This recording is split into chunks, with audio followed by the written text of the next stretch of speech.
Upin dan Ipin bangun dengan semangat. Mereka ingin membuat kejutan untuk Kak Ros. Sambil Kak Ros sibuk menyiapkan sarapan, atau malah asyik nonton TV main HP, Upin dan Ipin diam-diam main perang-perangan pakai bantal di ruang tamu. Bencana kecil, mainan bantal mereka berujung pada bantal yang robek dan isinya berhamburan. Bahkan ada yang nyangkut di kipas angin. Kak Ros yang lagi bikin nasi lemak di dapur, atau lagi ngobrol sama Opah, mendengar keributan. Amarah Kak Ros masuk dan melihat kekacauan. Upin, Ipin, apa ini? Kak Ros bilang jangan main di dalam rumah, teriaknya. Upin dan Ipin hanya bisa cengengesan. Kalian keluar, karena kesal melihat ulah mereka yang tidak mau dengar kata, ditambah lagi nasi lemaknya gosong sedikit karena terganggu, Kak Ros akhirnya marah besar. Sudah, Kak Ros capek. Kalian keluar dari rumah sekarang. Pergi main di luar sampai sore baru pulang, serunya sambil menunjuk pintu. Upin Ipin senang. Awalnya Upin dan Ipin agak kaget, tapi kemudian mereka saling pandang. Asyik. Bebas, pikir mereka. Mereka langsung lari keluar rumah tanpa pikir panjang, gembira bisa bermain tanpa dimarahi. Rumah jadi sepi. Di rumah, Kak Ros menghela napas. Dia merasa lega sebentar, tapi lama-lama merasa sepi. Dia melihat kekacauan itu dan menyesal teriakannya terlalu keras. Opah mungkin hanya tersenyum melihat tingkah laku cucu-cucunya.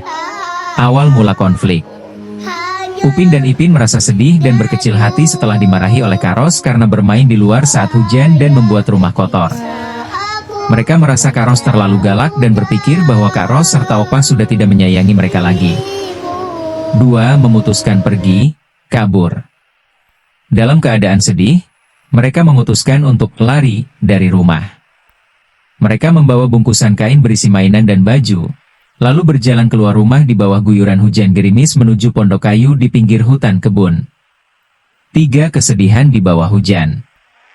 Sambil duduk di pondok yang dingin, mereka membayangkan betapa malangnya nasib mereka. Mereka mulai merasa lapar dan kedinginan. Di momen ini, mereka mulai mengingat kembali kebaikan Kak Ros dan masakan enak Opah, yang membuat mereka semakin sedih dan menyesal telah pergi. 4 pencarian oleh Kak Ros dan Opah. Di rumah, Kak Ros dan Opah mulai khawatir karena Upin dan Ipin tidak kunjung pulang meskipun hari sudah gelap. Kak Ros yang tadinya marah berubah menjadi sangat panik dan merasa bersalah. Mereka mencari si kembar ke seluruh penjuru kampung dengan bantuan Tok Dalang.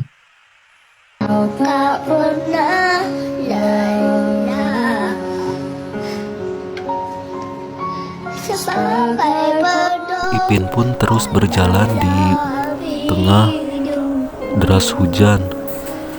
Ipin, ayo cepat, kita mau kemana? Nggak tahu Upin. Ini mau kemana ya teman-teman? Ipin pun nggak tahu. Upin dan Ipin bingung. Ya Ipin, Kak Ros mengusir kita. Opah sangat sedih sekali. Betul, Kak Ros jahat ya Upin. Di tengah deras hujan ini dan petir, Upin Ipin pun terus berjalan teman-teman. Entah mau kemana ini. Kebingungan. Sangat sedih sekali teman-teman. Upin Ipin pun berencana mau ke rumah Susanti teman-teman yang ada di Indonesia. Mau naik perahu teman-teman. Sekarang ini Upin Ipin sudah nyampe di lautan. Upin kebingungan, gak bawa uang, gak bawa apa-apa teman-teman. Upin terus berjalan sama Ipin sampai lelah, keletihan teman-teman, udah capek ini. Kita kemana lagi ya Upin? Gak tahu Ipin. Gak ada satu orang pun yang menolong kita. Opah dan Kak Ros mencarinya teman-teman di kampung. Upin Ipin tidak bilang sama Opah. Kaburnya mau ke rumah Susanti ini.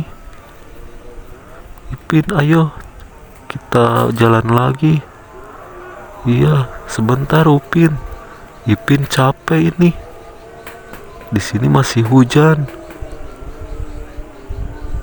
Terus mau di sini lagi, Upin? Kita mau di sini sampai malam. Iya, Ipin, ah. Jangan marah dong. Sementara ini hujan deras, petir pun sangat besar sekali ini. Ini udah nyampe di lautan, Upin. Iya, Ipin, betul betul betul.